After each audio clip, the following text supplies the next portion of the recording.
questions, you don't, instead of looking at me, look directly into that camera. Okay. That would be best. Sure. Now, you don't have to do that all the time. Okay. But for this, for the impact of it, Sure.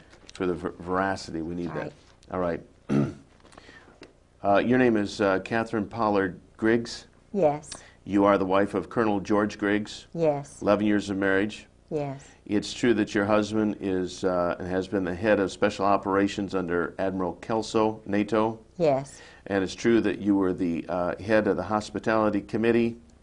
Yes. You were the member of the executive board of NATO's Wives Club. Absolutely. And also that your husband's background includes NATO Defense College in Rome. Yes. Princeton class of 1959. Yes. His intelligence career, his spy career began in Vietnam. Yes.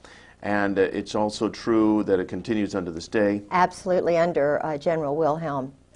And that your husband was the liaison between the White House and President Jamal of Beirut, Lebanon, at the time of the bombing of the Marine barracks in Lebanon. Yes.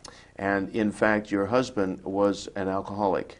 Absolutely. And probably Incredible. is to this day. Absolutely. And during these drunken stupors, he would, so to speak, blab on and tell you everything he knew about the intelligence community. Everything. Nothing was hid. No. It was like he wanted to relieve himself and unburden his heart. Yes. And so he told you everything that you now know about the Yes. intelligence community. Yes. And that you are talking about. And in fact, he told you that they knew the bombing was coming down in Yes. Beirut before it occurred. Absolutely. And also, by your association with him, you have come to understand and know, this, as shocking as this may sound to the people who are viewing this, that the United States military is literally run by sexual deviants heavy on the homosexual side. Truly. And that in the United States military, people like Jeffrey Dahmer and Kaczynski and McVeigh and Oswald and a host of other people who have a sexual deviant background, primarily homosexual, these individuals are actually sought out by people within the military, The Army. for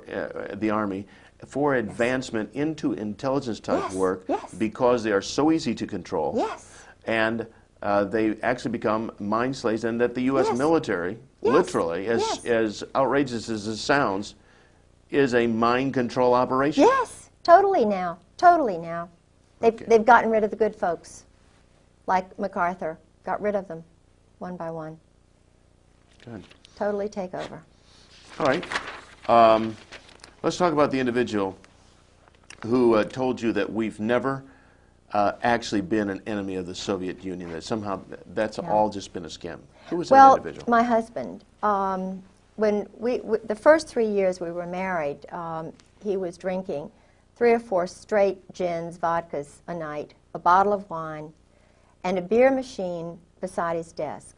I only knew him 2 months before he asked me to marry him. He'd been married before, and his first wife was a total alcoholic. Now, someone would ask, why would you marry a man after knowing him only 2 months? I'm a strong Protestant Christian, and I have a lot of predestination. I'm a Scottish grandmother, and I was working as assistant director of the Chamber of Commerce. I had a brand new, relatively new Saab, my first car. It was an 83 Saab. I bought it secondhand from somebody who was 84. And my husband was driving an 83 Saab. Mine was a turbo, his was not. He rented part of my house. It was, I had a young doctor and his wife and 2 children who were renting the house. They were leaving before the end of the lease time, and they put the ad in the paper and told me about all these people, and I said, no, no, no, no. And I was, had been engaged to someone else. You know, I was just renting my house out. And they said that there was this man who had a dog and a mother-in-law and a son, and was a widower and a Marine colonel. Well, and had a dog, and I said, no, absolutely not. So the point that I'm trying to make is that he was someone I was not really, I didn't cotton to. He sort of acted like a robot. He was very clipped, and I didn't want to like him. But when I heard he was a Princeton graduate, I always thought that was kind of great. When I heard he spoke fluent French, and I speak fluent French, when I found out that he drove a Saab, I drove a Saab. And when I found out that he went to the same school, high school, that my uncle had gone to, was in the same eating club at Princeton that my Uncle Ben had gone to. He was on scholarship and went to Princeton. Everything the same as my uncle, who was also in intelligence. But I didn't think about that then. I was just thinking, you know, this is God. This is too much, too many similar things. And so it overwhelmed me. And he's very, very good looking. At that time, he was very good looking. Now he's aged and he really is haggard. Had a rough life. Yeah. Yeah. Yeah. So I was overwhelmed by him. Plus, my job at the chamber was very demanding. I was doing a great job. But he said that he wanted me to retire because he wanted to make general. And the man who could make him general was General Louis Buell, because it was just a matter of having somebody who would make you general. To be general. It wasn't what you did. Mm-hmm. Louis Buell, you needed somebody above Buell to pull you on up. Yeah, Louis just happened to die, and we went to his funeral, and George didn't make it because Louis died. But his first wife had been, I'm sure, battered to death. I was battered, and, you know, but I thought it was just Vietnam and all this kind of thing. And I was trying to get him to stop drinking because I couldn't imagine how the Marine Corps would allow someone to be a total alcoholic who couldn't even carry on a normal conversation dry. I mean, he can't even carry on a normal conversation with anyone unless he's drinking. He never smiled unless he had a glass in his hand.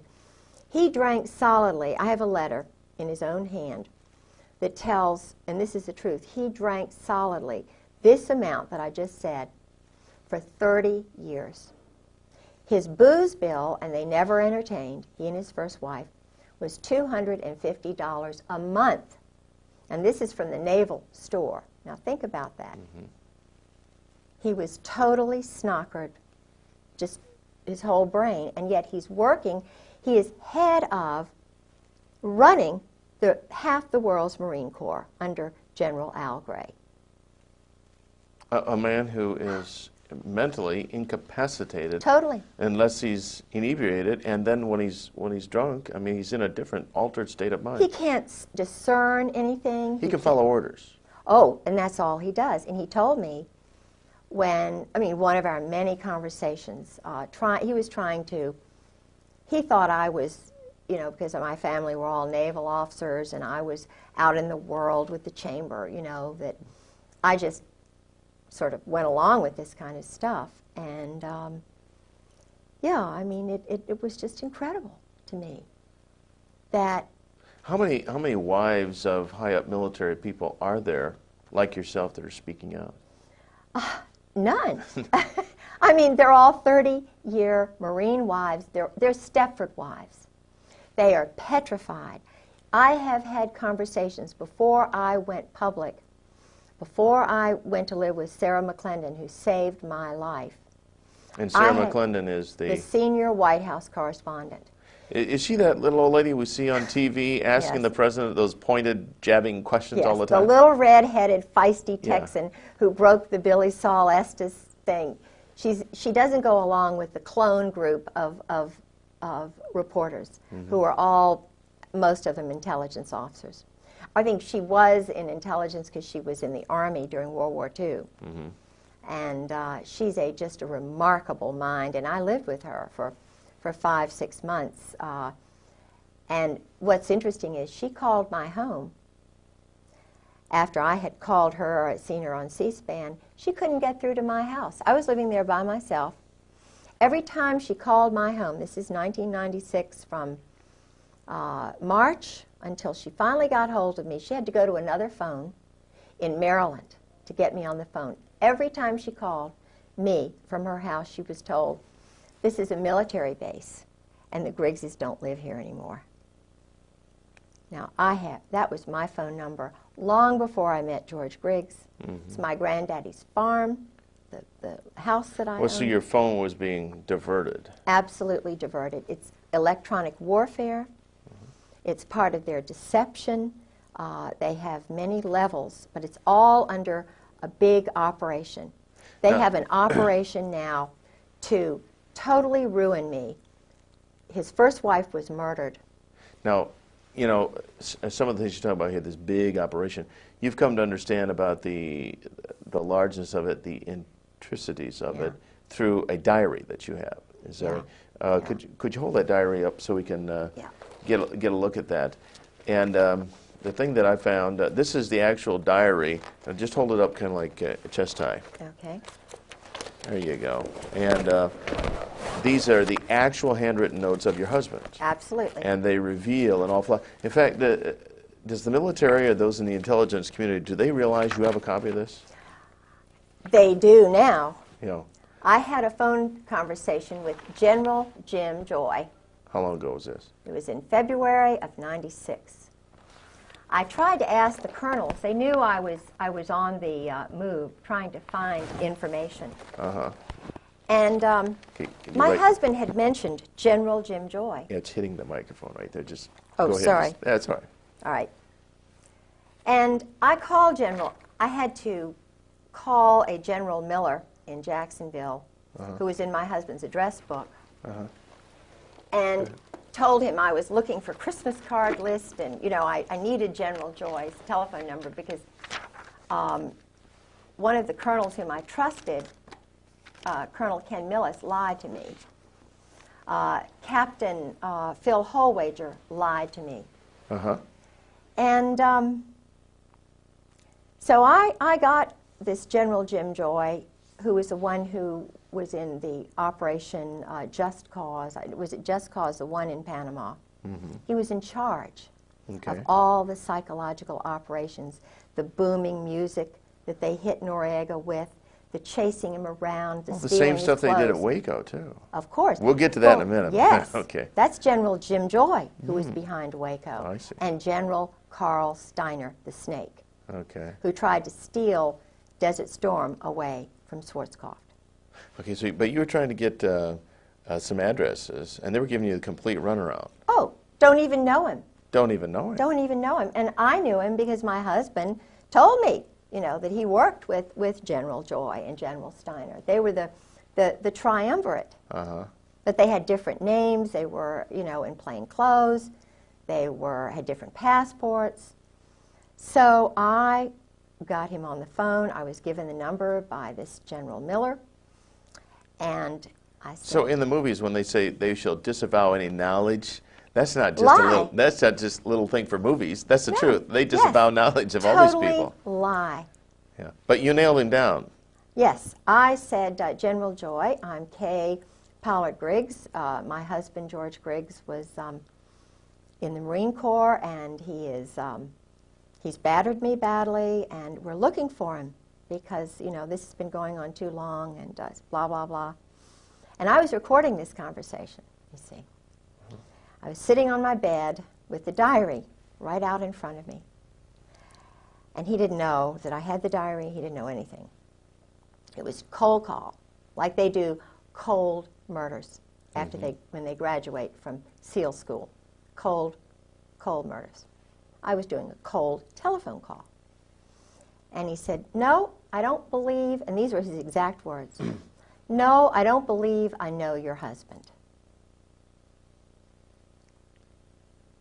This is someone my husband, I have a card that General Joy sent my husband after the murder, of the death of his first wife, saying, call me anytime. You know, this man, here I was, traumatized, battered, beaten, and he lies to me. So I said, well, General Joy, that's funny, because I'm looking at my husband's diary when he was in Beirut, and you're meeting with him almost every day. I said, you know, first, before that, I said, you know, he was the chief of staff for General Al Gray. You know, he's one of Gray's boys. You know, chief of staff of Fleet Marine Force Atlantic, runs half the world, all of the Middle East. NATO Defense College? You don't know my husband? You're a general? You live outside of Quantico? Don't know my husband? I made it very clear. No, can't say as I do. So then I told him about the diary, and these are all immature adolescent males. These are men who don't know how to deal properly with adults. They lie. They're deceptive. They hide behind trees. But when you nailed him on the diary, when he realized... He said, his exact words were, "Oh, that George Griggs." Oh, that George Griggs. And that's just the beginning of the kind of runaround deception that you've found with these people. Absolutely. And no doubt that's why they would like very much to have this diary. Yeah. This one page I found particularly interesting. What you and you're probably more familiar with their husband's handwriting. Instead of me reading it, read these notes that he had recorded there. These might help. Okay, I've got these. Alrighty. A number of the Marines told me a little bit about Dale Dorman. Dale Dorman's not a happy camper. Okay. Dale Dorman, because of some mistakes my husband made, was shot. This was at 7:15 to 7:30. Dorman exited Riviera. That was a place, sort of a hiding place or whatever. Gray and tan Mercedes. Up to 5 shots were fired. He raised his left arm. One round penetrated his arm. One struck his chest. Walked back into Riviera to the desk and called Post 1. Security vehicle went to pick him up. Returned to Durafound, 15 to 18 meters away, and treated. Medvac called 7:50. Medvac wheels down at 08:10 in a H-Bird helicopter. Riviera Hotel, approximately 1/9 of a mile west of the embassy. Dorman has been there since arrival, except briefly during a period of siege. He was not wearing protection. Saw 3 men in the vehicle. One leaned out back with a shortened rifle or automatic weapon. Sentry at B1 saw and heard nothing. It's just one page of the diary. Sentry saw and heard nothing. Right. In other words, the sentry don't talk. Doesn't talk. Right. Yeah. And there's just a whole world of these kind of assassinations and murders and directed. In fact, at one point, your husband actually just discussed people being eliminated. Yeah. Like you're shooting ducks. Yeah. Oh, we had innumerable discussions over dinner. He'd already had his 4 gins. Now he'll talk to any woman or anybody who drinks with him. He'll talk. This man, what is he doing in security? You know what I'm saying? Mm-hmm. When he was at NATO, I'll get right back to that, but when he was at NATO and he was the head of special operations. In fact, I've got copies of his secret check in and out papers at NATO. He had them at home. I hope I still have those, but anyway, the point is I could get in and out of the NATO headquarters just walking in, and there were all these shady-looking garbage men, and George would leave his office door wide open at lunchtime. He was flirting with a secretary who was a chief who knew everything. You know, the point is, what lacks security? And I had to say, George, look, you have got to do something about the security here at NATO because I can walk in and out. He said, oh, just forget it. Forget it. Don't do anything. And I'm a very demonstrative person when it comes to security and honor and integrity, and your word is your bond. My culture, my father, my people believe in, in this nation, in my state, Virginia, my people, my culture, my God. This is important. You don't just treat that kind of thing lightly. So I said to him, if you don't do something, I'm going to Landis Kelso. I was in the Wives Club. She was the head. And Landis Kelso is the wife of Admiral Frank Kelso, who's a wonderful man, honorable man, wonderful woman. And I had great rapport with her. I sort of stopped an international incident with the French and the English and the British who were ganging up against the French, and they were over, you know, something that was really minor, but it was huge. And she helped me. I determined that it was a problem, called her up, and she helped me, and we diverted and averted a major thing. So he knew what I would do, and I said, look, if you don't write a report and do something about this, then I'm just going to go to Landis and say what's happening. Point is that the man would, when he was in Beirut, he was sleeping with a spy and double agent Mary Clark Yost Talab, whose husband was a double agent, an Arab at the American University of Beirut. He leaves his briefcase wide open. He was with her for 5 weeks in a hotel. This is a married woman with 2 children, and who followed him all around the United States, is still seeing him. Met him in London, lived in Virginia Beach, was working in international programs at ODU while he was married. Would you say your husband is fairly typical of these powerful men? Oh, absolutely typical. When I was single, working at the Virginia Center for World Trade, 4 of us old friends that I went to school with, Molly Holt and a few others, we would go all together to a place called Poppy's. At that time, he was Captain Jerry Unruh. Now he's Admiral 3 stars Jerry Unruh. This man, again, was married. He was running around with the tailhook crowd. I did not know he was married. I knew he was a Navy captain. I was told by him that he would be taking command of the carrier Saratoga. Mm-hmm. He followed me everywhere, even went up to Wintergreen. Now, he sent me pictures, private, separate pictures of the Israeli guys waving to him. He was a tailhook pilot, the airplanes, the jets.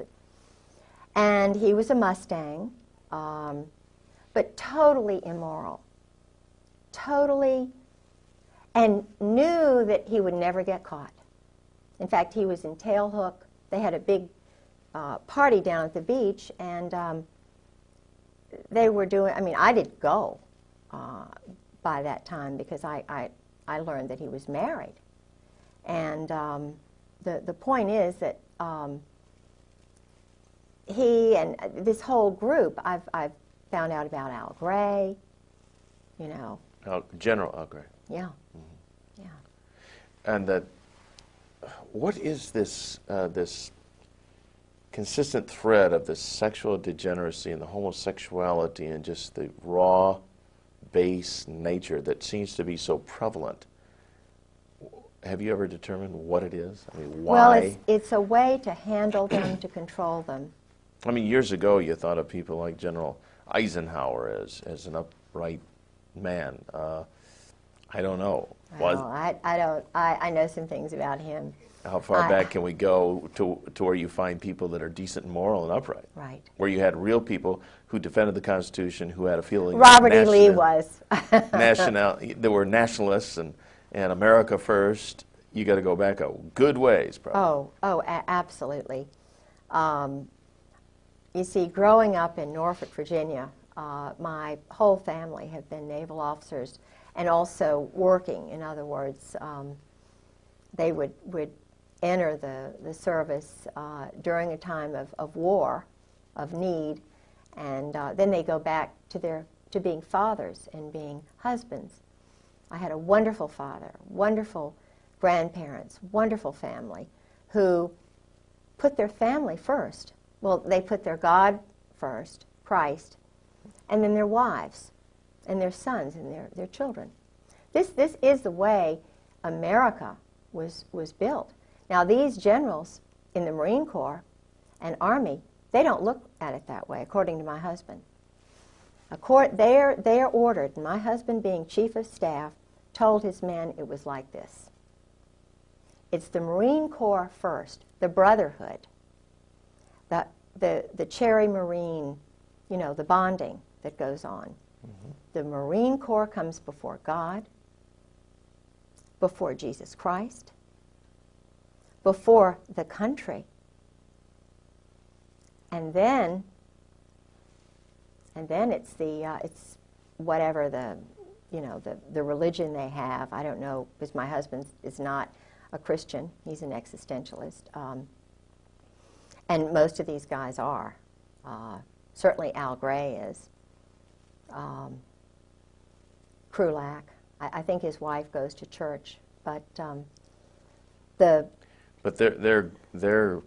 their God is this brotherhood. The brotherhood, and it's very German. It's very. Does it have Masonic leanings? Oh, absolutely Masonic leanings. In fact, the admiral who was the last admiral whose car my husband bought, he was very impressed with this Norwegian admiral. They're all Masons now. Mm-hmm. Not all Masons, but this brotherhood, Opus Dei, if they're, or the mob. I mean, the one thing I've been able to determine about the current Marine Corps, the Marine Corps that my husband came in with, Gray, Reap, Sheehan, they're all mob. No, when you say mob, you're talking mafia type New mob? Jersey mafia, right. Mm-hmm. Right. And there's a... Brooklyn, New Jersey. Okay, is the mob and this military bunch, they're one and the same? The Marine Corps guys are the hitmen, and they are mercenaries. They'll work for anybody. You think the Marine Corps is under the Navy? No way. They can just as easily be under an Army colonel, and if the Army colonel meets a Marine Corps colonel, the Army colonel is superior. They'll switch hats just like that. My husband said it's just, no big a deal. I'll go work for the State Department. I don't really. The Marine Corps is just it's like a smoke and mirrors thing. And they're run out of New Orleans. 4th Marine, Oswald. I mean, they are not on his level. He said, we've never been an enemy of the Soviet Union. They work with these communists. The man who started this whole intelligence operation, the OSS, he was recruiting known communists who were involved in the Spanish subverting Spain. What? There's no more. They're not Americans. They're not Christians. They're German existentialists. Now, what are they doing running our nation? It's kind of, they have more affinity for the state of Israel right now than they do our nation. They don't care about American citizens. The judges now in the courts are military officers following chain of command orders. They're not independent judges. So all this spills over then into the political areas like the judgeships. Sure. They're all Marines or Army senators, officers. congressmen. Sure. Who is John Warner? A Marine. Who is Chuck Robb? A Marine. They control the powerful committees. Dick Davis, Lieutenant Governor of Virginia, a Marine. His wife was, I hate to say it, well, everybody knows, in Norfolk, a prostitute. Martha was a wonderful woman, I'm sure, to him, but they were involved in organized crime. Now, I don't know, I know that our present governor in Virginia is an Army officer. He takes orders. So the question that all of us wives are asking now is, well, who gives the orders? If they're told that we, the wives, are enemies, how are the sons going to grow up? If the mothers who are teaching them truth are lied to, and the husbands are told, ordered by the likes of Al Gray, major homosexual, when he was in the, I shouldn't say this, but it's true, when he was in Marseille, the boys are called Gray's boys. He never married. Okay, the boys referring to everybody under boys, him. Everybody under Al Gray.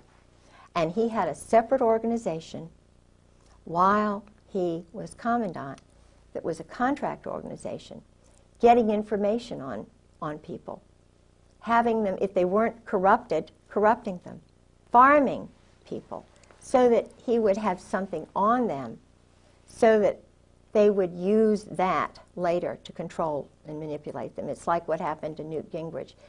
All of these guys, like Newt Gingrich, Bill Clinton, who've gone through the sweats, like Cohen, what happens is they get a little tiny thing that, to prove their power, how much power they have. They use guys like Michael Isikoff in Newsweek, or their little clones, you know, like Woodard and Bernstein, who are operatives. Okay, they're former military too. Well, oh my goodness. They were, I believe it was Bob Woodward. It's either Woodward or the other one. Bernstein. See, I knew some British intelligence people. And I was told the whole story about how he was running around with Peter Jay's wife, who was the ambassador to Great Britain. And this man was sleeping with Peter Jay's wife. And there was a movie, I think Jack Nicholson was this guy. And this was her story about what she went through while her husband, the columnist, was sleeping with the ambassador's wife to get information on what was going on in Great Britain. Now this is the team that broke Watergate. So what were the motives? Of course, Watergate was horrible.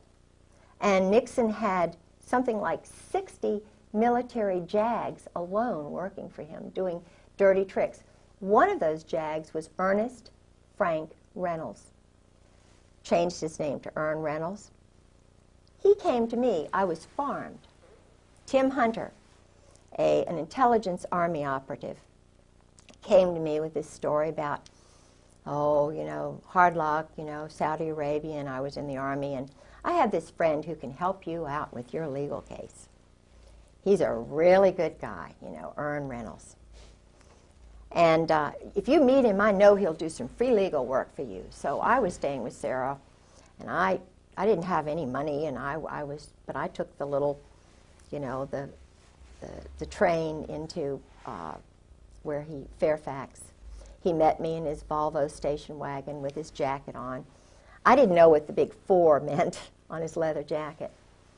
And he took me to his... what did it mean? 4th Marine. Oh, okay. Yeah. Operative. Mm-hmm. And he had the most fantastic apartment. See, I'm a big book person, and I love, you know, reading history and everything, and I'm impressed by people who read, who are intelligent, who are wise. You have a master's yourself in? Scottish history, and undergraduate in Virginia history. Okay.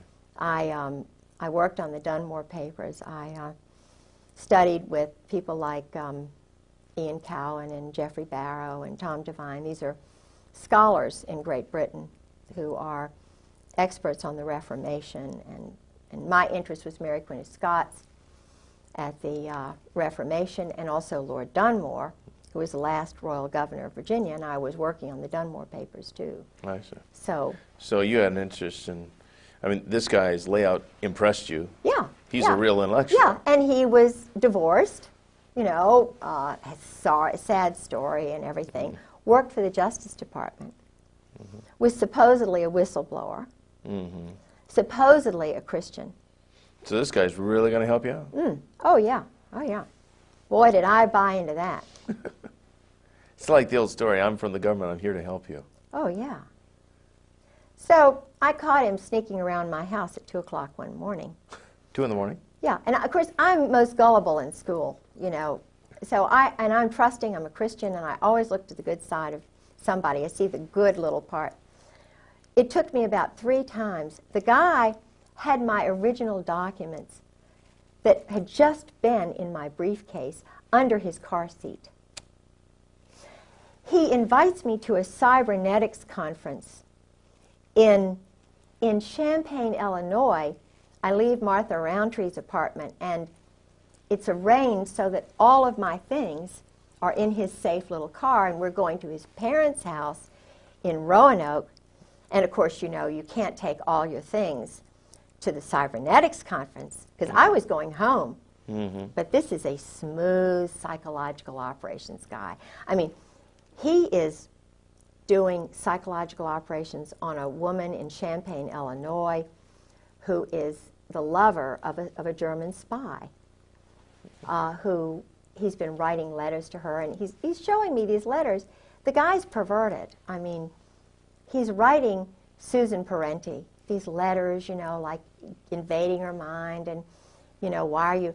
And Susan's written him 2 letters or 3 letters. She's very beautiful, and he's got pictures. But he's sharing these letters with a group of men, 7 men, one of whom is head of intelligence, is head of computers and the intelligence for the Army, Ron Jarmuth. Now, Ron Jarmuth comes right out and says, I'm an anarchist. You know, I mean, his family are New York, old Zionist Jews. He met his wife in, I think, in a kibbutz. You know, I mean, he's a nice, personable guy, but when you say to somebody like me, I'm an anarchist, just so blithely, and you know, and he's always over at Ern's house.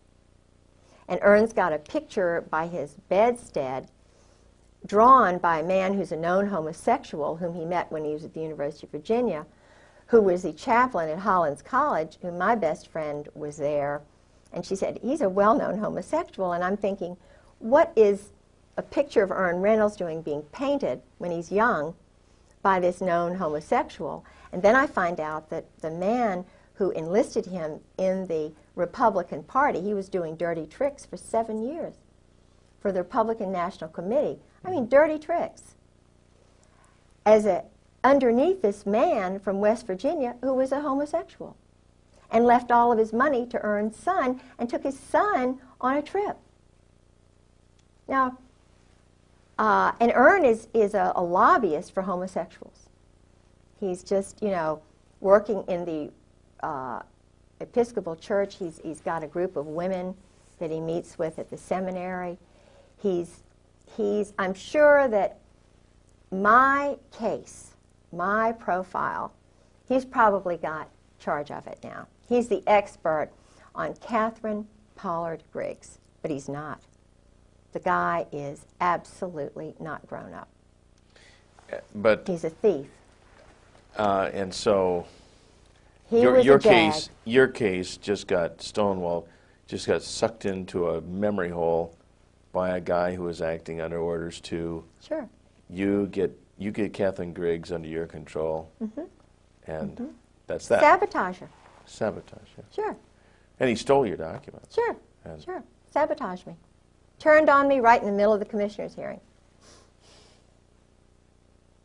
Laughed at me when I cried. You know, this is a guy who hates women. And the interesting thing is I went to his family home, and he had a wonderful mother. And he told me that his father battered his mother. His father was in the Marine Corps. And there was a picture of Chesty Puller in the basement. Well, that fits the profile, though, doesn't it? I mean, if his father battered the mother, which he grew up in this dysfunctional environment. Totally dysfunctional. So when he hit the military, or he was noticed in college or ROTC or whatever, so here's a guy who is susceptible to mind control. Sure, he's to be developed. Yeah. I think you used the term for budding.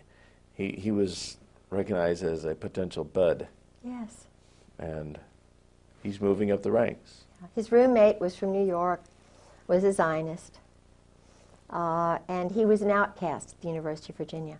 An outcast? Yeah. Why would he be an outcast? He felt he was an outcast. So he had this roommate, and I don't know, this man who was the homosexual from West Virginia. And we had to go by through his town, and, you know, the guy died. But this homosexual was a friend of the homosexual at Hollins, who was a chaplain there at Hollins College, whom I met. We had lunch with him one day. The father had the picture of Chesty Puller, and so forth. Well, Ern, I knew he was trying to sabotage me, and so forth, because I had already had Alexander Robinson come down from Princeton every other weekend, my husband's teacher, who was also a Marine, whose family brought over the Saudi royals, who was one of my husband's teachers, and I caught him walking around my house at 2 o'clock in the morning. I overheard him talking to my best friend's mother saying, now we just, undercutting me. We just don't know. Kay is just under so much stress, oh. And he's a very handsome, very dignified guy, Went to Columbia University, was in Algeria, that area, with the Marine Corps. Then went into the boys' school, the Hun school. He's an intelligence, without a doubt. His brother-in-law was Bill Eddy, Colonel Bill Eddy, who was I believe it's the brother-in-law. I've got to get, his name is Eddy, and it's Bill Eddy, but he was the translator for the Saudi royals during the Roosevelt administration. And the Roosevelt, the New York crowd, was trying to steal all of those countries away from Great Britain. The Balfour Declaration had sort of come in, and there was a guy named Moose, not the present Moose, who has the Africa desk at the State Department, who's an African American, but this was a guy named Moose who helped the State Department steal Saudi Arabia away from Britain, because Britain was allowing the Saudis to be Saudis, to keep their religion, to keep their culture. Right. They were not trying to kill people right off the bat, So George is part of that OSS crowd. And their stock and trade is just murder, assassination, Absolutely. creating conflicts, phony baloney wars, Yes. conflicts, Yes. for the purpose of making Selling weapons. money, Drugs, drugs. controlling the drug flow. Now let's talk about the drug flow in the United States. Yeah. Based on your conversations with your husband. I met drug lords through him. Such as? I met the head guy. See, George was telling me everything. First 3 years of marriage, it was just like, you're with me, gal, because he was so used to talking to Mary Halab and Anne Bouchou, Yeah. The group partnerships with sex and all this stuff. And I'm a pretty loving woman, and I'm fun. I was then. But you're not into swinging. No, I'm not into and swinging. swapping husbands and No, wives. and George was into swinging. He and Sue and Nancy and Jim Earl. This was, and I heard about that from colonels and one Navy captain. But then your husband also would tell you that this is just life the way it is. Oh, yeah. In our crowd. Oh, yeah. This is all it. these generals, admirals, colonels, all these people. Yeah. it's- Men, too. Yeah. Yeah. So, but he was just, I'm trying to remember what we were on, something that was, that I was going to say, and I remember, Anyway, I can't remember. Oh, he's talking about the fact that they're into making money, and Yeah, this is the yeah. drug business. Oh, yeah, So Fahim. you met all these drug Yes. lords I met Fahim. as if they were just business partners. Oh, yeah. Well, he told me what they did. He, Fahim was a colonel. He's in the diary, too. But George said what they do is they nurture, they cultivate the sons of prominent families in all, the State Department finds them. They're called rising stars. Yeah. And they turn, that's the word they use, George used, they turn them, they bring them in, they rope them in. If they're alcoholics, give them more booze than anybody. If they want women, they find the women, they turn them, and then let them know if they ever get in any trouble, come on over here, we'll take care of you. Well, Fahim had come on over here. Things were getting hot in Beirut. He was a Catholic. He was very prominent family, And he was going in hiding up in Maine. I remember I had his number, and I talked to his sister. But they culled a lot of the stuff out of the house the very first time when George kind of disappeared, and and then I found out about what happened with Sue, his first wife, and all of that. Well, now, did they? Did you come to learn how drugs actually come into the country? Yeah. I saw a news piece one time where a pilot who was in prison alleged that they actually landed on military bases with huge planes loaded with dope. This is how they all brought them in, the Norwegians, the Brits. The drugs, you see, they would come down through Burma, Turkey. They'd come through the Bekaa Valley. The banks were in Beirut. They were in Panama, Mexico, in St. Thomas, after, the laundering of cash. You see, cash, that's why some of the banks in New York, you can very easily find out who the drug lords are. Barry McCaffrey, I saw him 2 weeks ago, and he said something he let it slip out. He's an Army general, He said, we haven't done any more or any less in the last 5 years. Now, in terms of the war on drugs? Yeah, no, they're just holding it. The word he used, I think, was holding it. It was a word that you could tell they'd used in briefings. They were the guys who were doing the drugs are military officers. In fact, doing the drugs meaning controlling them. The flow. Oh yeah. In fact, one of George's best friends, Colonel Ray Moore, I suspect that Ray Moore was from the gang, the ghetto area in California. His wife was a very good friend of mine, Charlotte. She's dead? No, he is. Oh, he is. But when George would sort of disappear. Your husband? Yeah, all of a sudden they would appear and be in the house. Calm me down, take me over, exercise, do all this mystical stuff. And it was really funny because they came back from Mexico, and George just happened to disappear, and they were right there, Well, Ray Moore, all this stuff, I knew about his background, and I started thinking, what's going on in Mexico? Why the heck is Ray going down to Lake Chapala? And he would talk about his day. His day would be going out with the men, playing golf, going to this spa with the men, They were doing deals, going to Guadalajara. And there would be Tom Reap, another former chief of staff for Gray, going to Mexico. There would be Ken Millis, another temporary chief of staff when George's wife's funeral took place. There was Ken Millis. Now these are guys who are part of what we call the Brotherhood.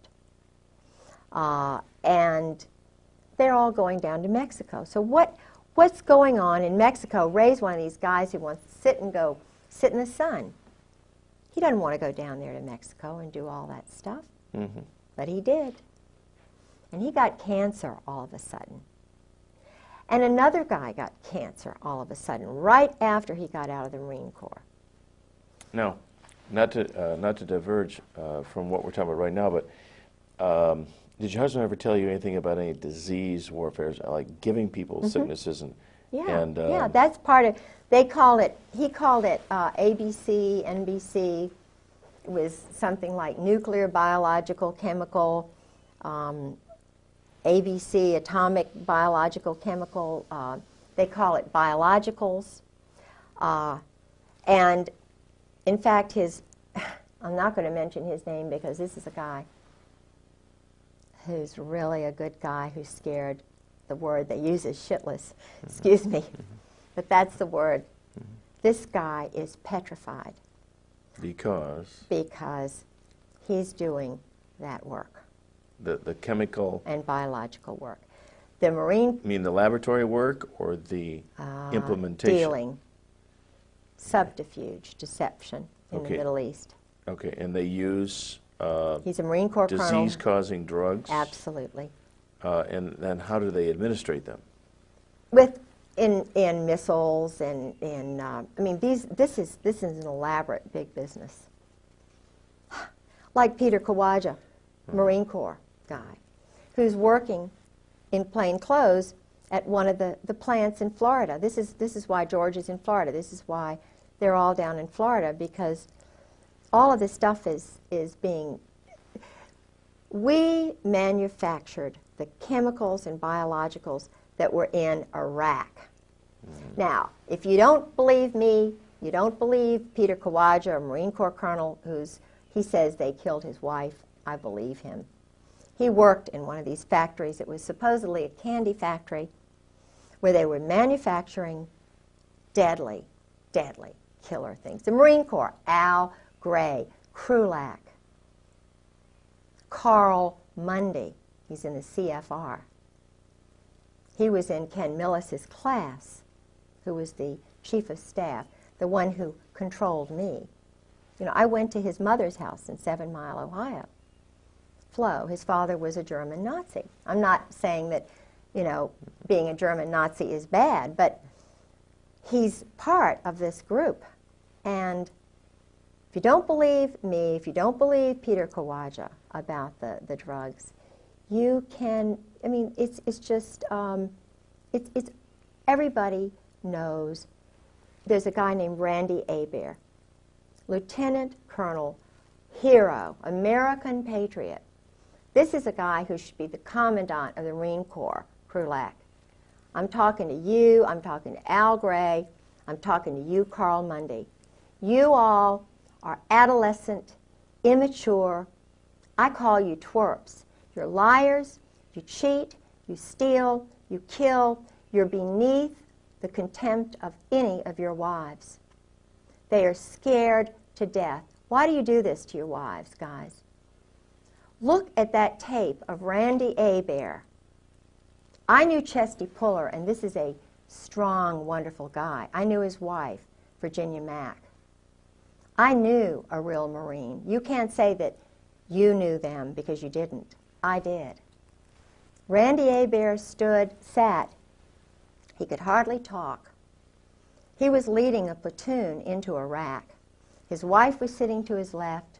His wonderful father was sitting to his right. And he said that his colonel, he's a lieutenant colonel at that time, I believe he was a lieutenant colonel, he said, my colonel ordered me, he said, all of our registers were saying, this is danger. There are chemicals, biologicals everywhere. I was told, and I was, you know, followed orders, and he was having a hard time talking. His wife was, this is a young guy. His wife was having to interpret for him. He was crying. He'd been turned on by you guys. He said, on those canisters, on those boxes were American flags. Those were American biologicals that we were walking into that killed me, that you, Gray, and you, Scrowcroft, and you, McFarlane, and you guys knew. You, Ed Wilson, best friend of my husband. You all sold to Saddam Hussein. And not only that, I talked to the man who trained the woman who was sent over from Iraq to learn how to build the biologicals and chemicals, the plants. She was trained here in the United States, and you all know that. And Randy Hebert's testimony says everything that I could say 1,000,000 times better, because this is a man who's a real man, unlike the generals, unlike the colonels. This is a real hero. Now, is Randy Hebert, is he still alive? I don't know, and I hope and I pray to God that he is. Because this is the man who should take over our Marine Corps, or his wife. That's why they don't have any women in special operations. because that's why they don't have any African Americans. They're too honest. They're too strongly Christian. Now, the only guy I know who is involved is a homosexual, and his buddy is an Israeli agent. And they are lovers. They're a pair. But well, now, he's now a colonel, and he is under the guidance of Ken Millis. Okay, now as these generals, over the period of years, this is consolidated to where they're all part of this club. I mean, this is something that's been going on for years and years and years. Members of the firm. Okay, so as the firm grows, even as the old guys, the gray heads get old, die off, retire, whatever, they already set in motion a system that culls out these young, budding, rising stars, and they move their way up. Well, then, in time, it consolidates to where no one is in this unless they're in the club. Absolutely. So is your conclusion, based on what you know from your husband's revelations, reading his diaries, this sort of thing, is there anybody in the U.S. military, the Army and Marines, anybody in the level of, you know, your generals and your colonels, is there anybody who would not be in this club? There's nobody who doesn't know. In special operations, I would say, and I would put money in the bank on this, not one of them is not a party to this. Is not a. Once they get that bird, Colonel, that bird, they go through an initiation ceremony. This is not a, and my husband told me about that too. What's the initiation ceremony like? They get them drunk. Dining in, shell back. He told me. Oh, dining in. This is a term that they use. Oh, yeah. A code word. Oh, yeah. Shell back? Shell back. They, what's that mean? Anal sex. But they get them really drunk. The guys who are that way do it. It's a group situation thing. And I was told by two colonels who said, you know, it's normal, Kay. This is just what we do in battle, you know. This is just good old boys? This is just what we do, Kay. They get drunk and they get drunk and they ejaculate. They beat each other off. You know, it's awful. Now, I'm not God, and I'm not going to judge them and their souls. This is a well-oiled system. And when you've got the commandant well-known as a cherry Marine, which means? Bottom. They're the bottom. The Navy guys are on the top. Think about this, because Walter Chrysler in Norfolk, each port has a hierarchy. Wealthy at the top. Walter Chrysler and Phil Hornthal. Everybody in Norfolk knows that. Where'd they meet? In the Navy. I was engaged to Jack Mace when I was at the Virginia Center for World Trade. He ran the Maritime Association, the Shipping Association. Always dealt with the labor union guys. Always all male banquets. And I couldn't understand why, you know, I was engaged and I couldn't even go to the 1,000-man banquet. You know, had a big argument about that. Rock Hudson, where did he meet his guy? Navy. Jim Neighbors, Navy. All of these guys, Navy. So they're tapped for whatever it is, acting, singing, you know. The point is, Liberace, you know. Was he Navy? I believe he was. I know that he was, someone told me that he was a friend of one of the guys in Norfolk. There was a ring, a VMI ring of men in Norfolk, and I knew they met once a month, and some of them were married, some of them weren't. But they were all Navy. They were Army, Navy. In other words, it was kind of a group of men in Norfolk. And then I found out that the organizations, like right now, the Al-Anon is run by homosexuals. The Better Business Bureau. The Community Fund, which is the, I forget what it's called now. I'm so old, I'm 55, but it used to be called the Community Fund. That guy. Jack Mace. you know, and I'm wondering which one is it? You know, I mean, they all are, and the guys know it. So what's going on here? You know, they know it. Old Dominion University, the Clyburn, intelligence family. He was well known. 2 reporters on the Virginian Pilot who do the very important columns and so forth. I mean, it's just, so I'm saying, who's making the decisions to do this? They're military. What is the reason behind it? Why do they keep the wives out of the loop?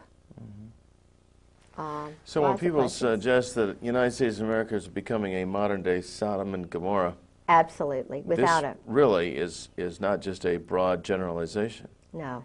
That this club, as it's grown over the years, and then placing and promoting the key people in every strata of life. Right, banking.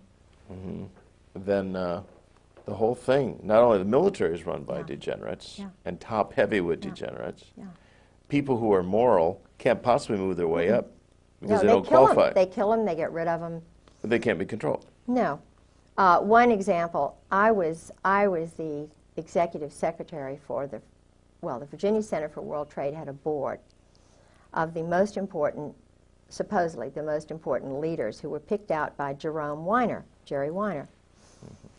I was a shill for that. I had, you know, done a lot of great things at Old Dominion. They wondered why I did it because they don't understand Christians. And he knew I was a worker, so they hired me to go over to the World Trade Center, the Virginia Port Authority. I had an office in there. And Jerome Weiner, what's interesting is Mary Clark Collab worked for him. Okay. The girl who had my job, who was a normal woman like me, because there were a few who were not so normal, like Bobby Bray. Not the Bobby Bray who ran the Port Authority, but another Bobby Bray. He was very nice, but he was a known homosexual who worked with Weiner. But his secretary was pushed out of a window. Now, it was all hushed up. Of course, she committed suicide. Yeah, this was a young mother who had a baby who knew too much about his money laundering. I reported the money laundering that Book and Weiner. Now, this is a professor, head of international programs at Old Dominion University, Jerry Weiner, whose father was very high up in this Zionist group. Jerry Weiner was doing intelligence work in Algeria, in Morocco in particular. He organized this board that I was the secretary for. He was a very sick, mean guy. I mean, you talk about really water. But Jack Mace was on the board, and there was a banker on the board. We can take a break. And take a break. Yeah, don't, did you stop it yet? No, don't stop it. We'll just leave these synchronized. And is your wife getting a cup? Yeah. I'm sorry. I was thinking I could use a little But drink. Gustavo... Do you need to use the restroom or anything? Yeah, no, I'm fine. I'm thirsty. Yeah, but Gustavo, I love the guy. He was from Columbia. He was in Virginia National Bank, which is now Nations Bank. And, you know, I didn't put him, because I had studied Latin American history under a wonderful Dr. Blossom. I knew a lot of stuff about Latin America and Nariño and how Panama became a part of our country. And, you know, now, I mean, I understand it was drugs and running things through and everything, but Gustavo was in charge of all the laundering that was going on in Virginia National Bank in the port. And where did he go after that? He went to Florida. And he introduced me to Ana Maria Quintero, whose brother was one of the big mobsters. I mean, the big, you know, Colombian. You know, I met Ana Maria Quintero. See, I don't forget some things like this. That's why they don't like me, because I imprint on wonderful foreign people. I want to know them. I want to send Christmas cards, and it's not very good to have somebody like a little magnet. I'm sort of like a Monica, you know, she's seeking out sex with important guys.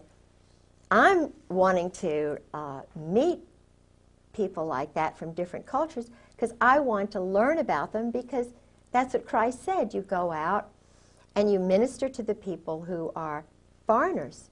You don't just spend your time necessarily with the home people. You need your home people as a base. But you need to go out and find out truth and spread goodness everywhere. Truth is goodness. Truth is light. And that's what Christ is all about. You're not afraid to learn truth. You're not... Thank you. You know, all these cathedrals and things that were built in his honor. Why? He was wonderful. Why was he wonderful? Not because he hung around a little group, but because he was out trying to... He told the big guys, look, stop being bullies and cowards. Let the poor people into your church. Everybody, God gives us all a unique spirit. Our timing is different. Everybody's fingerprints are different, eyes are... We have the right to read the Gospels. Yeah. They shouldn't keep the Bible from us. That's right. The church is not a political organization where you've got a few little guys up here telling all the mothers what to do. Who were the ones with Jesus Christ at the, you know, on the third day? There was not one disciple there with him. It was the three women. So why are we leaving women out? Women, in Scotland at least, my culture, we're partners with our men. We need the authority of a husband. We want a strong moral husband. But what is that passage, you know, about the good wife? You know, I can't remember. It's in Proverbs. I mean, the virtuous Proverbs. woman. Yes, Yeah. yes. Right. I mean, she's buying, selling property. Yeah, right. She's doing everything. She's certainly not a no-brainer. So why keep her? Why keep her at home, barefoot and pregnant, and not being able to read and speak three languages, and welcome all the foreigners and to come in? Hey, that's what Jesus Christ would be doing if he were right here. He would be here right with me, saying, "Go for it, little woman. I'm giving you the strength to tell the daggone truth. And if you get killed tomorrow, you're going up there." You're going to live forever. That's anyway. right. Well, now these, you mentioned when you get to be a bird colonel, and they have this initiation that involves all the sexual debauchery. Yeah. Now, Drinking first. Get them good and drunk. Oh, big time drunk. Because there would be some of these who, if they were sober, they wouldn't go through with it. Couldn't go through with it. They'd have to be blasted. Yes. Yes. Okay. Yeah. And now, do you suppose, I don't know, your husband maybe told you, when they go through all this stuff that they do, are there people there gathering information? Of course. Intelligence on them? Of course. The chaplains are intelligence. In Nazi Germany, that you had to tell on your parents, or in the Soviet Union, they encourage you to tell on your parents. Phil Holwager, the guys who go to Yale, who become chaplains, the chaplain corps is tell all the tales on everybody. They have collections agencies. These Marines are ordered to go and collect so-and-so at so-and-so. If a Marine tells truth, if he's a whistleblower, if the wife is too much trouble, they collect them, they throw them in, they fill them full of chemicals, they'll implant little things in them. I believe that my husband has an implant. Well, McVeigh said he had a chip implant. I believe George did. Now ask yourself, all right, I know George had a male friend. You know, he had male friends. Your husband is bisexual? Yes, he's bisexual. And I was told that by colonels and a captain, by a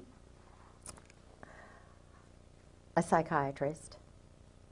What percentage do you think of these higher-up people are bisexual? Oh, all of them. If they're in special operations, if they're Marines, they're all bisexuals. They've all had to do it in order to get to be a bird colonel. The SEALs, it's kind of like the fast road to the top.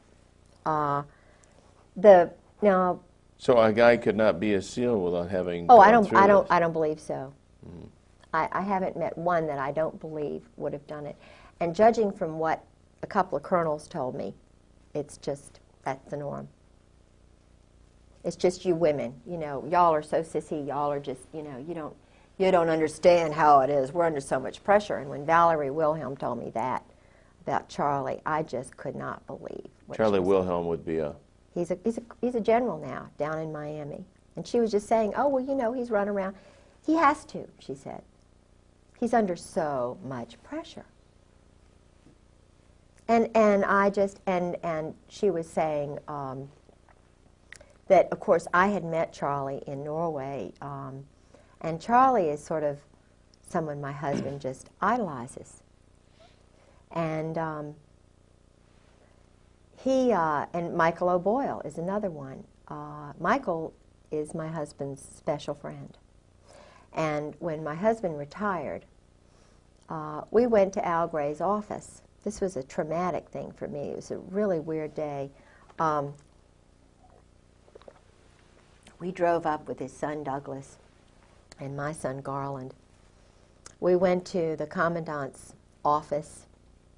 They had, you know, something to nibble on and eat and, you know, just a little something.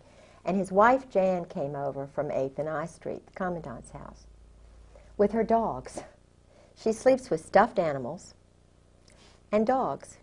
I don't think there's any love-making that goes on with Al Gray and his wife, quite honestly, and neither do the colonels. She is a wonderful, sweet person, scared to death. She worked for his intelligence organization, and then she supposedly took care of his mother. And then they married, you know, because he would not have made it. Everybody knew he was a homosexual, not a bisexual. This is a homosexual commandant. I talked to people who actually, one woman who went to one of the parties, she was French, and she married a naval officer. And it was when George and I were first married, and I told George about what she said about General Gray. She said, you cannot believe this man is totally debauched. This man does these group sex orgies outside of Marseille, France. He's just horrible. You know. She said, now I have to admit, I was party girl, you know, went to these parties and so forth. But what would happen is, and I met a guy in the laundromat who was very, very, he was enlisted and he was involved in Beirut, and he knew my husband. He was going back and forth from Gaeta to the New Jersey, the ship, and then, you know, into Beirut on the beach and everything, and he worked for an admiral. Now this is a big admiral. And the admiral would go to these parties at this big mansion outside of Marseille. What they did was they invited the wild girls, the secretaries, because this went on in Indonesia. My husband had a secretary. Anne Bouchou's husband, Hank, was sleeping with the secretary. My husband was sleeping with the secretary and Anne Bouchou. They were doing, because my husband's wife wasn't there, so they had their little ménage à quatre. And of course, my husband was sleeping with Anne Bouchou, who's now, he says, a lesbian, you know, but he was sleeping with her and, you know, called her right after his wife died the night, you know. And I found the telephone numbers and, you know, her address and her birthday and all these letters he was writing. Isn't there a disease that runs rampant with these people? Yeah, yeah. So, but Al Gray, this guy, would guard the parties. Now, how does that make a young guy feel who's got a child? He's guarding an orgy with Israelis. There were Israelis at these parties. Intelligence people. Intelligence? There's not intelligence there. There's perversion. There's psychological, you know. These guys are abnormal. They're adolescent. They're not full, complete people. They can't have normal. Anyway. So he's guarding the parties, and he says, the secretary, the girls come in, they stay till about 11. They're all nude, all nudists. The Earls, Jim and Nancy Earl, my husband, Ty Kroll, most of the chiefs, nudists. Makes it easier, you know, to see the little, you know, it's terrible. They're nudists in the sense that... Yeah, they're a nudist. Okay, so they have whatever. Freedom. Mm-hmm. Oh, I see. Freedom. It's really kind of religious, isn't it? Yeah. With them. Yeah. But the girls, the women leave at about 11 o'clock. This is what he said. I mean, I knew the girls were there because I'd already talked to the French girl. And he said, well, you know, what they do is the women leave at about 11 o'clock, maybe 1 o'clock, and the guys all stay around there. And it's just the ritual. This is what they do. So, and then I found out. These are the guys that send their boys to war. Yeah, these are the big guys. Then I found out, because my husband would mention this guy and that guy, you know, that he went to school with. Bob Edwards is involved with this stuff. But the guy who recruited him, Charles Caddick, who was a well-known homosexual, who was the, quote, head teacher but the bodyguard for the Saudi boys. See, the Saudi boys were encouraged to do this, to corrupt them. They were corrupting Muslims who would not have done this ordinarily. The parties at Aramco, they would give the young boys, get them really drunk, and encourage Muslim sons to do this kind of stuff. Muslim sons who would have a strong tendency toward morality. Yes. And to abhor this kind of conduct. That's right. But if they could get them drunk and loaded enough that they would do this one time, then they would gain a controlling edge on these guys. And who do you think did it? Charles Caddick and Borland, these guys, Alexander Robinson, Cheeseborough, who was the headmaster. The Saudis bought Russell House at the Hun School in Princeton. They brought over Mohammed Faisal and, you know, Saud, Khalid Saud. They didn't really go to classes or whatever. And who was the young man who was partying with them? My husband, George Griggs.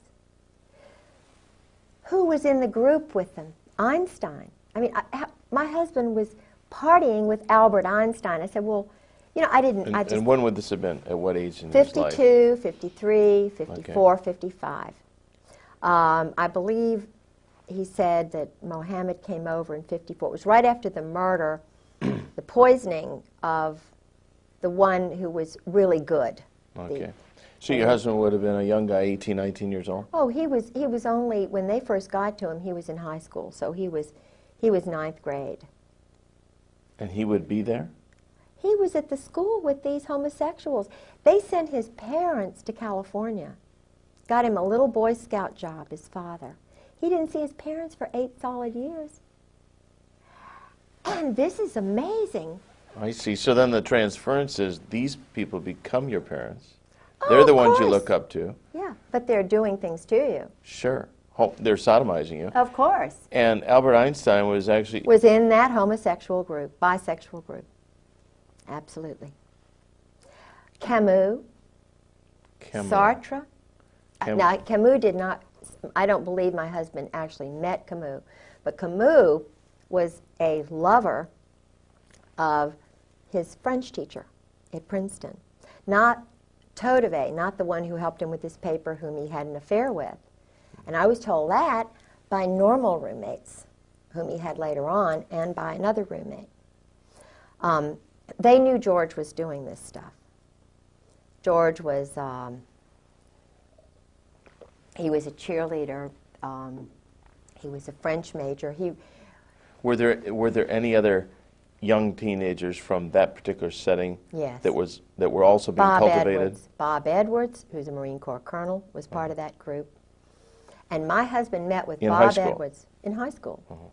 Bob Edwards went on to Fort Benning. He was in psychological warfare.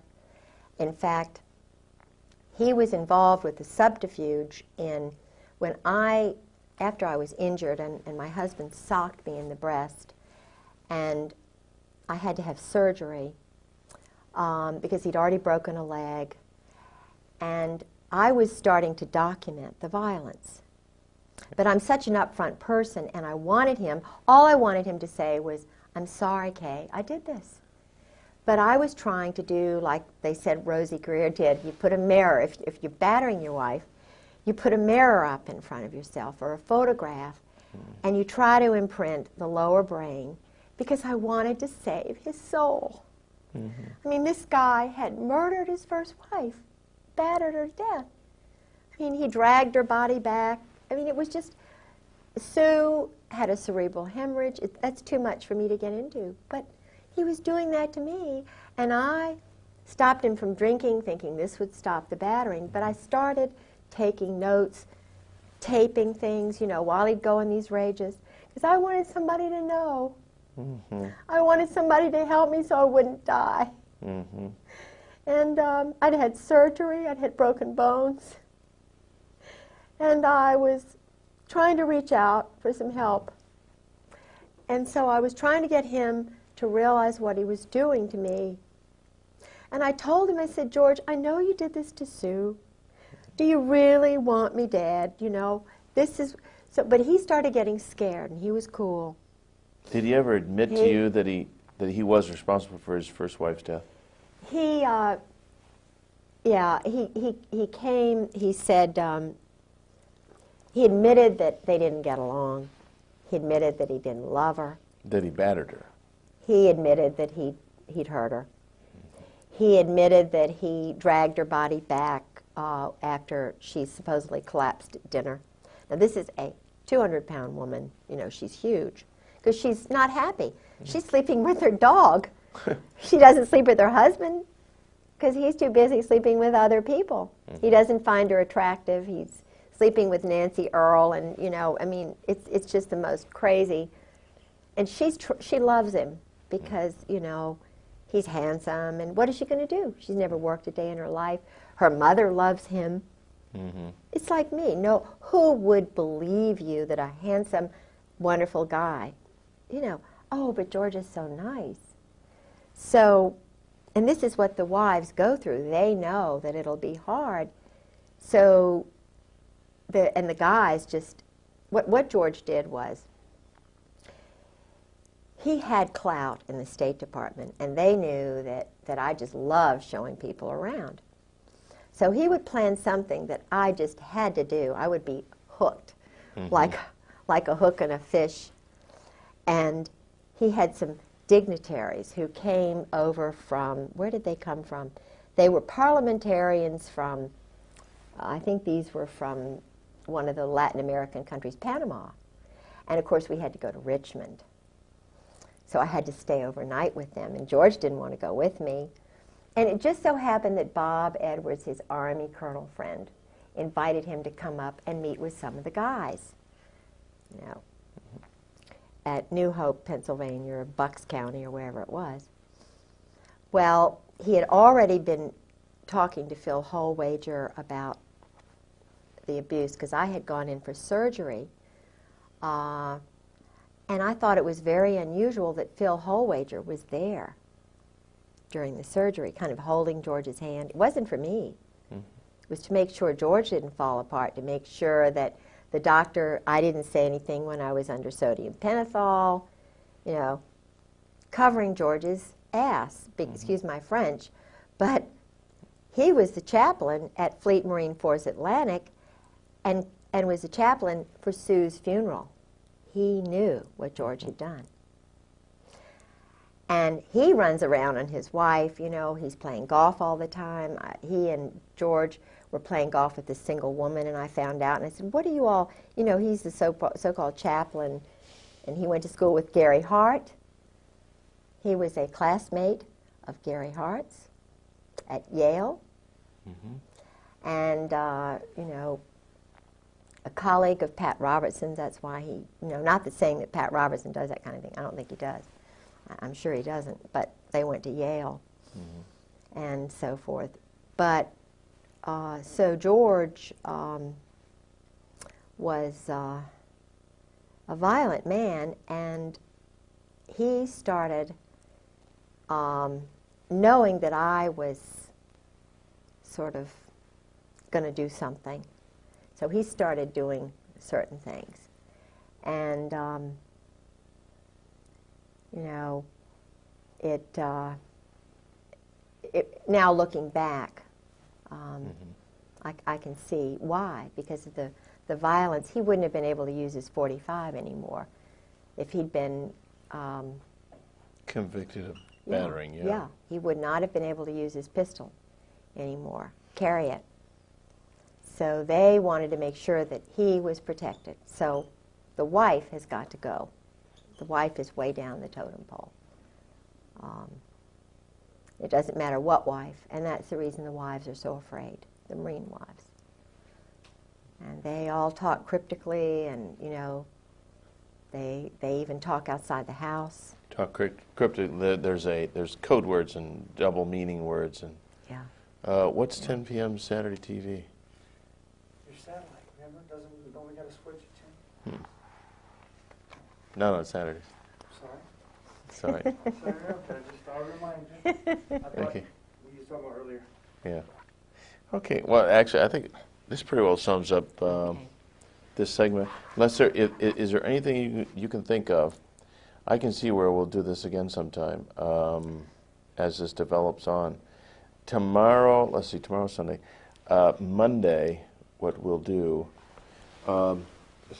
Is it always, if we make a copy of this, so there's two of these? Yeah, in sure. case something happens Absolutely. to you and yours. Sure. Okay, we'll make copies of this stuff tomorrow. Don't lose that. No. But this is interesting. It talks about sabotage, subterfuge. This is the standard Army book teaching men to lie, cheat, steal, be peeping toms on women. Now, if they don't allow women in there and they can peeping tom all the wives they want, they don't need movies, pornography. They, you know, and they go on all the TADs they want. TAD is a... Just take off, just tell their wife they're going. And they can lie, because it's all secret. We don't have to tell our wives anything. And it's intelligence, it's work. Oh, it's intelligence. Yeah, sure, it's intelligence. That's interesting. But this is really, I mean, you know, this is full of, and this is just a mild SEAL commando T-shirt. Can you hold it up to the camera? Yeah. For me, That's a T-shirt that a SEAL would wear. Yeah. Oh, yeah. leave it up for a minute. I played Nancy Drew, Miss Marple, and I infiltrated, if that's the word you could use, the SEAL reunion this year. They spent a lot of money showing off, you know, jumping out of helicopters, and, you know, probably $100,000 was spent. I don't know how much, but I mean, the military was providing the funds for this little game on the beach at Fort Story. Yeah. And then there was, each one of the teams has T-shirts, which all sexual. Yeah. You know, all about, I mean, think about every weapon. The driving motivation is sexual. of all this stuff is go for it. Yeah. So I went to the party. I took my life in my hands. I called a couple of friends and said, if I don't come back, I'm at the SEAL party, and I'm going to pretend that I'm a SEAL wife. And I'm going to go to this drunken party. And of course, I have an Eagle on my car. They tried to get me to get rid of it. So you can get access. So I went in there, and you know that 90% of the people there were men. They didn't have wives, this party. And the women that were there were probably... Yeah, a few wives, but feeling very uncomfortable. So I sort of got in with some of the older SEALs. Did your husband ever mention the name of Lieutenant Colonel Bo Greitz? No, but I know who he is. Mm-hmm. But he has a lot of Army friends, not that he doesn't know Bo Greitz. I'm sure that Bo Greitz is well known to some of these guys. Mm-hmm. I believe he's Army. Could be. I'm sure he's not a Marine. I know he's not a Marine. Huh. I don't believe he's a Marine. Okay. But he's a guerrilla. He's a commando. Yeah. But his name didn't come up as anything in intelligence. No, my husband was way above Bo Greitz's level. My husband mentioned people like McFarlane and Crow. Crow was his tennis buddy, I think, you know. Haig. Alexander Haig. Kissinger. The Victor Krulak. See, Gray is the control guy. Gray and Joy. Mm-hmm. Joy's big guy but Joy lost his job at Morale, Welfare, and Recreation, I believe, because I told somebody, maybe that I didn't think wasn't because of me that he lost his job, but they made him move on somewhere else. Uh-huh. Because he was at Morale, Welfare, Recreation, which is kind of a money laundering thing. They run all the officers' clubs, all the recreation. It's not a private. I mean, it's all run by the military, even though it's supposedly not military. Mm-hmm. And they give the good old boys these jobs. I mean, he was probably earning $200,000. Their retirement for a colonel, my husband, just the retirement salary was $50,000, $60,000. Then they give them these other jobs, so their income is $200,000, $300,000. Mm-hmm. Now, that is not right. But it would certainly purchase loyalty. Oh, definitely. They all get swimming pools behind their house. Who's ever going to bite the hand that feeds that good? No, nobody. Dirty business, you know, but all of the captains and all of the admirals know this and wink. And it's sick, It's just really, really, really bad. And this is taxpayer money.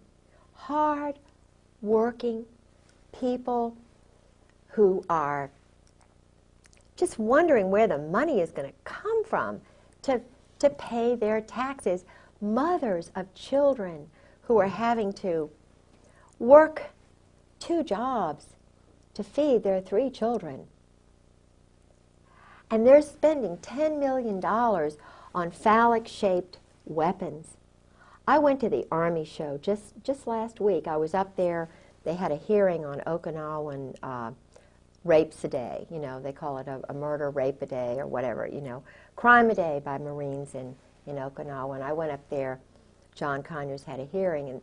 And they also had the Army show, which I had gone to a couple of years before. And in the basement of this big hotel, they have these 200 or more vendors of weapons. Israel has a joint venture. IAI has a joint venture with, is it TWR, that does all the credit reports on Americans. Whoa. Now, they have the computers together. The Israelis stole the whole INS-law system and sold it back to the Justice Department. And there were murders over that. Mike Fuller knows all. Mike Fuller was a former assassin who's talking, and they are after him. Believe me, I met him through Sarah. He and... what about this Victor Marchenko? You're pictured with him. What's that all about? Well, he is a typical example of the mercenary who is brought over from Czechoslovakia, Poland, Romania, the Eastern Bloc countries, who were actually KGB, double agents. Oh, Marchenko is... Okay. The family, his family were Yeah, his family came over. They weren't even citizens. In other words, they bring over the young men. Right. They work for 5 years, and then they become citizens. Now, I'm not saying, I mean, I've read his books. I wanted to meet the guy. He knows George. He knows who George is. I read 2 of his books just to see if it's what George said, you know, to kind of balance. And what these other guys. If you read Marchenko's book, you'll see what my husband, the arrogance. Well, sure, we're going to go into this embassy. You know, we're going to put a whore with this person, and we're going to spy on them and what they're doing, and, you know, we're going to just steal that statue just for the hell of it, you know. I mean, now when you multiply every one of the teams, all the graduates, and think in terms of 100 men applying, and maybe 90 go through most of the training, but they don't quite make it. And then they've got, you know, 400, 600 men who make it, how many don't make it, and then you multiply that over time, and then the ones who are, I mean, this banquet, I mean, this gathering of SEALs that I went to, there were probably 1,000 guys there. Now they have to do a cold kill. You know, Cold kill. Kill somebody, murder somebody, just to prove they can do it, like ducks. Wait a minute, the SEALs? Yeah, SEALs. So like all 1,000 of these guys have killed They've somebody. done a cold kill, yeah. Now a cold kill would be a killing under orders? It's a graduation exercise kind of thing. You know, it's I mean, who would they kill?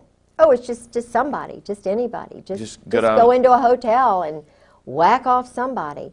You know, I was told that for graduation exercises, the greatest thing they could do was to break into a general or an admiral's wife's house and steal some things, you know, personal items.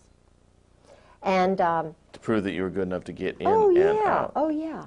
And all of my underwear disappeared, my lingerie, my teddies.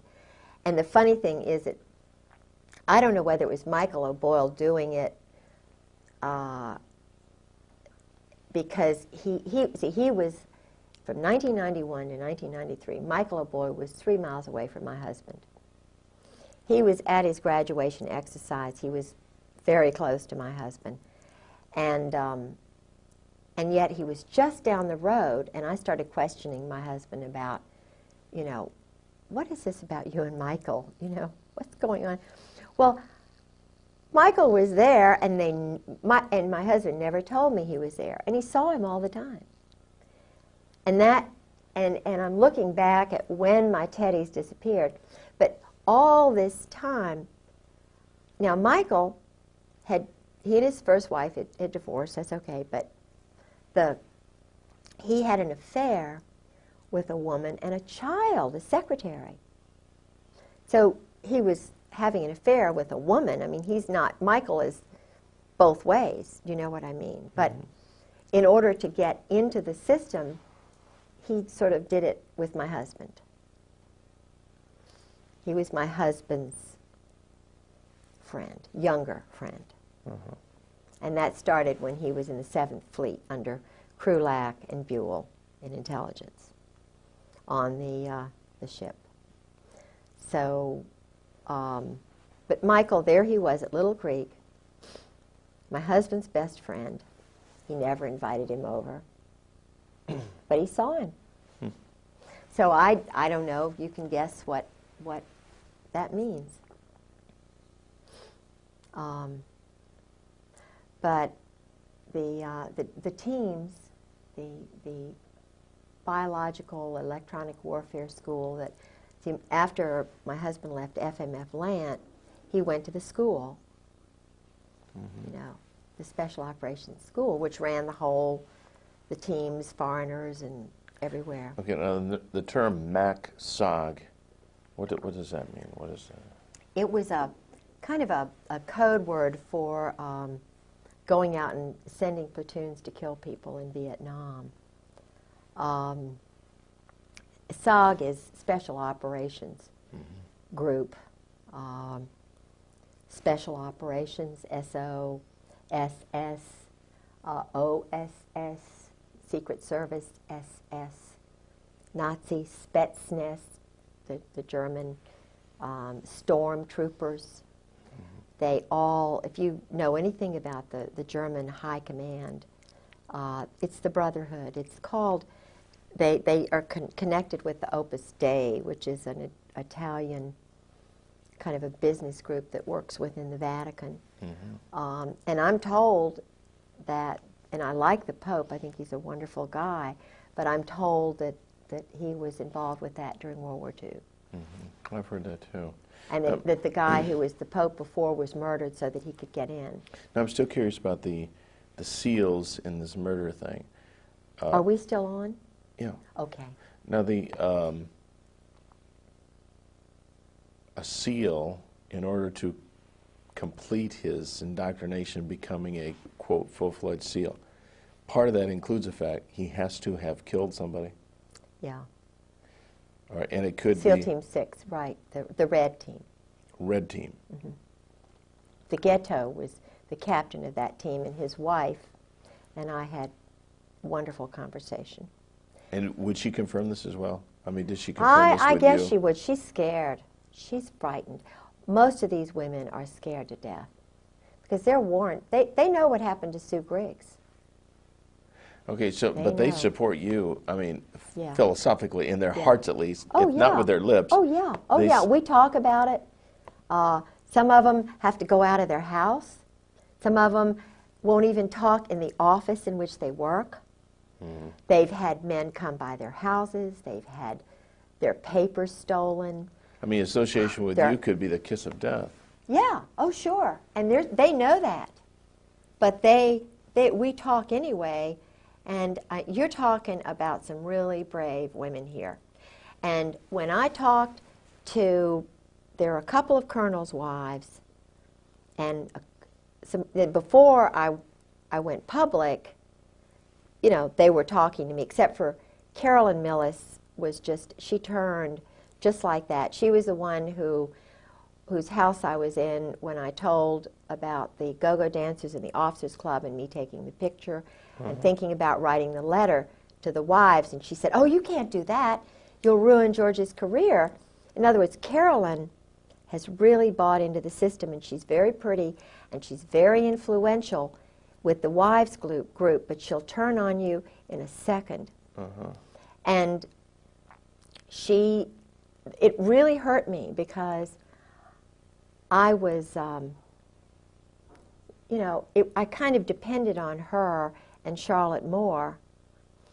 But when I went public, when I started telling people what I knew little bit by little bit just to get my courage, and then when I finally went to visit Sarah McClendon, it was like, you see, I told you.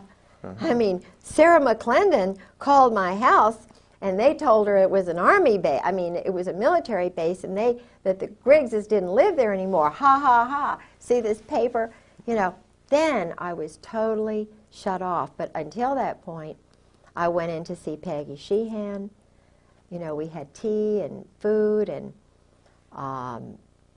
he was the head of NATO SACLAN. And his wife, Peggy, said, just, Kay, this is so strange. She said, just leave a note on your refrigerator. Yeah, for George. Just leave a note on your refrigerator. Meaning? In other words, he's coming in the house. They're coming in the house. It'll get to George. This is SOP, standard operating procedure. You know, just get used to it, used to being battered, used to being... Well, she was a worshiper of the security of the position, the money and everything, and just don't rock the boat because this is the way it is. Yeah. And we don't want it any differently. No. I mean, they could If desire you it have more. to divorce your husband, then, you know, that's just the way it is. But it's cold calculating, and yet so un-American. So un-American. I mean, I know what Americans like because everybody in my family were you know, World War II. My brother was a briefer for the SACLANT staff. He went on to be a medical doctor. You know, I mean, this is not, of course, he got out as soon as he could. Well, you know, people who love this country and love its history, I mean, are just completely confused. Yeah. From cab drivers to Yeah. bartenders. I mean, nobody can figure out what's going on. Why is it everything goes the wrong direction? You know what I say? When I started this, it was like a maybe a 2,000-piece puzzle. I know enough. It's like a puzzle for a 2-year-old or a 1-year-old with 6 pieces. It's so easy to see. And everybody who talks to me sees it the same way. I'm sort of an interpreter. I kind of give a lot of the wives hope, and the guys too, who are already out and scared, and you know, and they say, "Hey, well, this little woman, she's a real feisty, you know what?" And I don't know whether they're going to kill her, what they're going to do, and they say, "Aren't you afraid?" And I say, "Yes." I mean, I've had death threats, and I mean, it's been hell.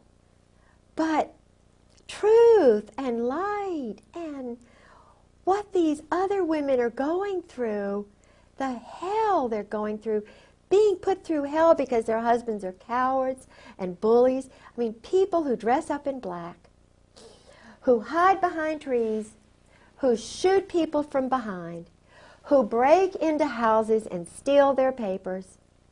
This is in the Constitution. You don't break into someone's home. You don't steal their papers. You don't try to destroy the core that God has given them when they're born. Mothers have sons, and their sons are 18 years old, and they were telling them, join the Marine Corps to be a man? It's not a man. It's not a man who does this. It's a pervert. That's why they're not joining up anymore. That's why they're not signing up. They're having problems with retention because the mothers are finding out. McVeigh's mothers talked. Unabomber's mothers and brothers have talked, you know. Guys like Colonel Ron Ray is talking, who was Timothy, what's his the new boy who refused to wear the UN uniform? Oh, Michael New. Michael New? Yeah. These are the heroes. Michael New is the MacArthur. Randy Hebert is the future Patton. These are the leaders. These are the Americans, and there are a lot of them. There are hundreds of thousands of them. And just like in the days of Jesus Christ, these modern-day Sadducees and Pharisees are saying, oh, we're going to kill Jesus. We're going to get rid of MacArthur. We're going to get rid of Patton. We're going to get rid of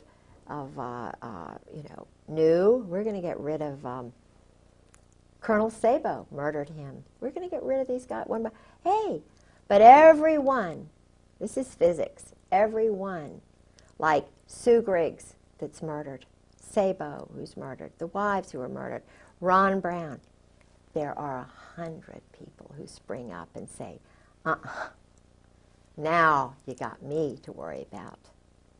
This is why these guys have got little places hidden all over the place. They're training all the guys to just say, oh, well, the American citizens are bad.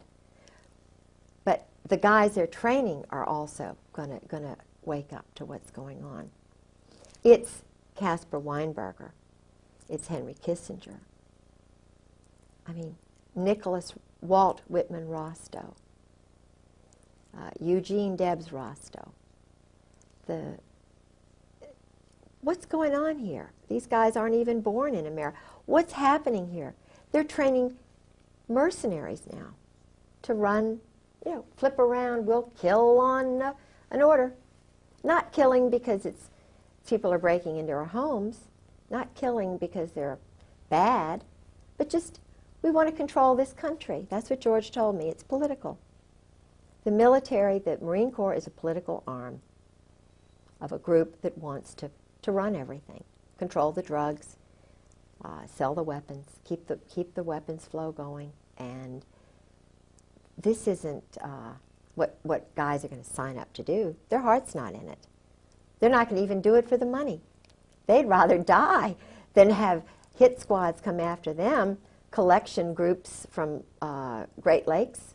They have a group of Marines who goes out and collects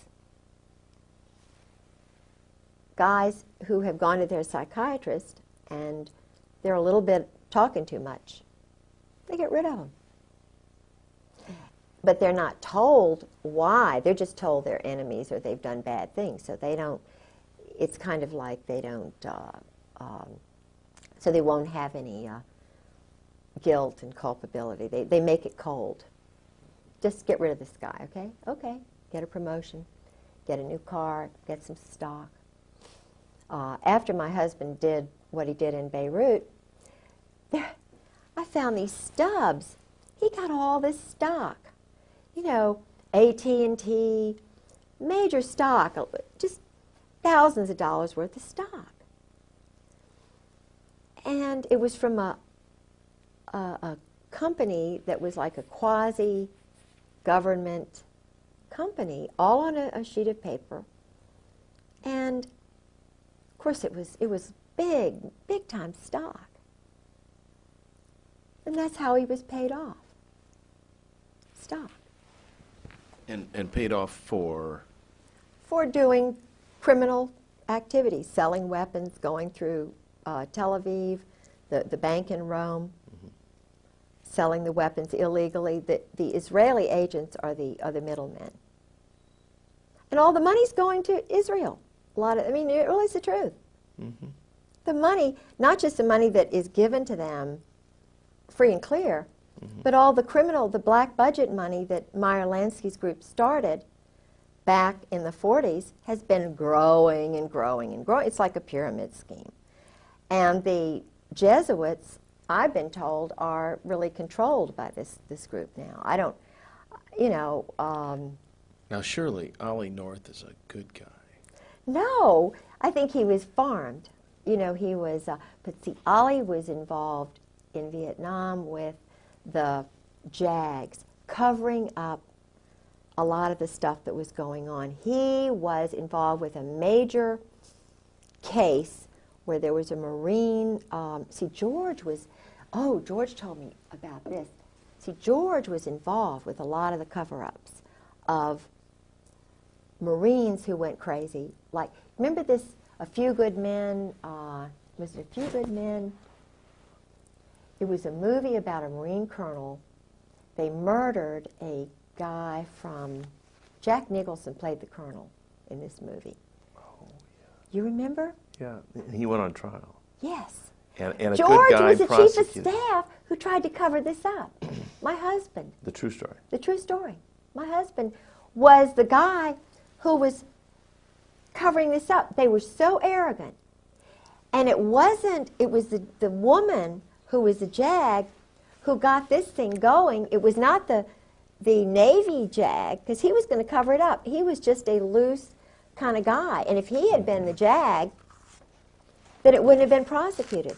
But it was the woman who was working with him, because she was a woman, who got these other guys off. They were targeting these other guys. I mean, they would have put him in jail just for a little bit and, you know, let him out. But the point is, this guy was murdered. And the colonel laughed it off.